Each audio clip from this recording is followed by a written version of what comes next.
Assalamualaikum warahmatullahi wabarakatuh. Kali ini kita bertemu kembali di mata kuliah etika profesi, dan bahasan kita kali ini adalah etika berinternet. Internet ini memang sudah menjadi fenomena yang luar biasa, perkembangannya cepat sekali sehingga kita harus menggunakannya dengan bijaksana. Perkembangannya internet, jadi internet sekali lagi tadi sudah dikatakan bahwa awalnya internet ini merupakan gabungan dari 4 buah komputer mainframe, ya, kebutuhan untuk saling berbagi data.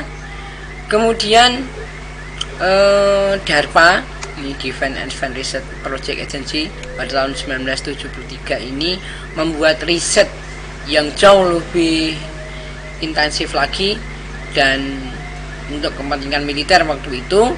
Nah, kemudian udah di situ pecah menjadi 2. Yang militer diliputi kerahasiaan dan yang satunya sipil yang berkembang sangat pesat sekali. Tahun 72 jaringan komputer ini dihasilkan oleh ARPANET, ya. Kemudian 40 titik kemudian. Dan juga ada FTP waktu itu karena sekali lagi kepentingannya adalah berbagi data. Tahun 84 host berkembang menjadi DNS, dan tahun 90 terdapat penambahan aplikasi yaitu WWW, World Wide Web. Ada juga WISE dan Gopher. Ini seperti FTP sekarang ini.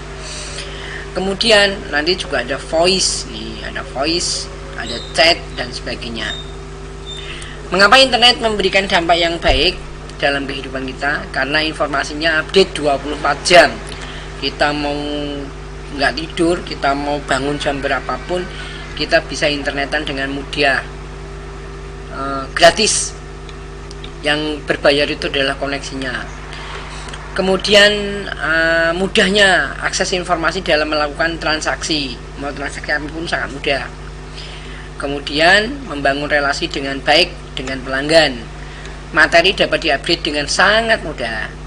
Penggunaan internet telah merambah ke dalam penjuru dunia dimanapun.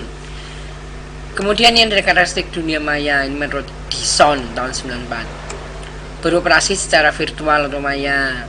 Dunia cyber selalu berubah dengan sangat cepat. Dunia maya tidak mengenal batas-batas teritorial. Kita mau kemanapun sangat mudah dalam hitungan detik saja atau sekedipan mata. Orang-orang yang dalam dunia maya dapat melaksanakan aktivitasnya tanpa menunjukkan identitas, sehingga orang bisa di balik layar atau bisa menggunakan avatar. Dan informasinya publik, siapapun bisa tahu dan mengetahuinya dengan mudah.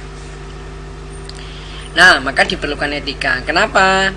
Karena pengguna internet berasal dari berbagai negara yang memiliki budaya yang berbeda-beda, bahasanya juga berbeda, sehingga diperlukan etika. Bisa jadi ini akan berbeda ketika di Indonesia dengan yang ada di tempat lain. Desa mawacoro, negara mawototo. Pengguna internet merupakan orang yang hidup dalam anonimus, yang mengharuskan pernyataan identitas asli dalam berinteraksi sehingga tidak jelas. Bermacam fasilitas di internet memungkinkan seseorang untuk bertindak etis atau tidak etis. Jadi ada penjahat juga, sehingga kita perlu etika yang baik. Kemudian penggunanya selalu bertambah setiap saat. Penghuninya menjadi sangat luar biasa, sehingga kita harus berhati-hati. Contoh etikanya bagaimana? Ini netiquette atau netquit adalah etika dalam berkomunikasi menggunakan internet yang ditetapkan oleh IETF, di Internet Engineering Task Force. Ini merupakan komunitas masyarakat internasional yang terdiri dari para perancang jaringan, operator, penjual, peneliti, yang terkait dengan evolusi arsitektur dan pengoperasian internet. Nih, apa yang dilarang? Jangan terlalu banyak mengutip. Perlakukan email secara pribadi. Hati-hati dalam menggunakan huruf kapital, karena huruf kapital itu selayaknya marah, seperti orang marah. Jangan membicarakan orang lain. Di tempat real juga nggak boleh gibah. Jangan menggunakan CC, carbon copy. Jangan gunakan format HTML. Jangan jawablah secara masuk akal. Jangan berbelit-belit. Kenapa pentingnya? Ya, diantaranya adalah selain mempertaruhkan barang dan uang Untuk tujuan keuntungan, bisnis juga mempertaruhkan nama. Ini dalam berbisnis ya.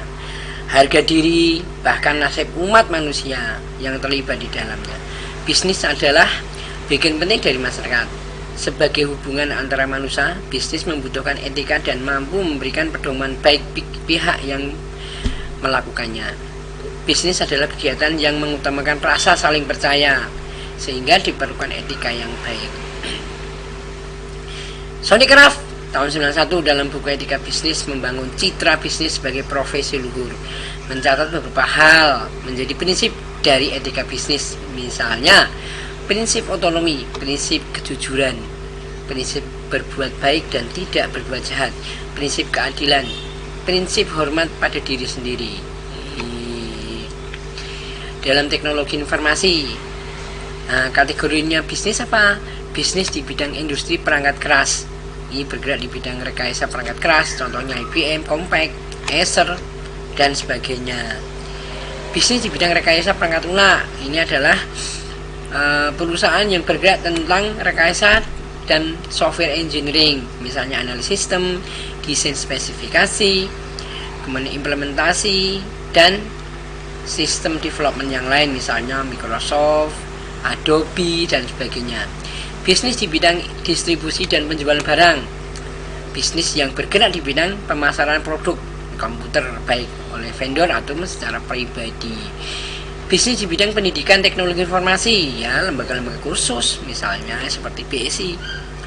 Bisnis di bidang pemeliharaan teknologi informasi, ini pemeliharaan bila dilakukan oleh pengembang melalui divisi technical support, jadi maintain.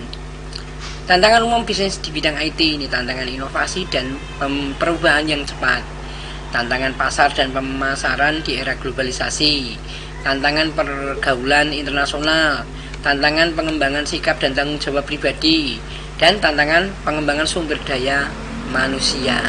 Oke, jadi sekali lagi kesimpulannya adalah ketika kita berinternet, kita membutuhkan etika yang baik, jaga perilaku, jangan sampai kita berbuat sesuatu yang mungkin akan menyebabkan kerugian terhadap orang lain. Maka ketika kita berinternet ini memerlukan kesadaran yang baik. Kita harus berhati-hati juga menjaga privasi orang lain. Kita juga harus menjaga bahwa orang lain juga memerlukan perlindungan.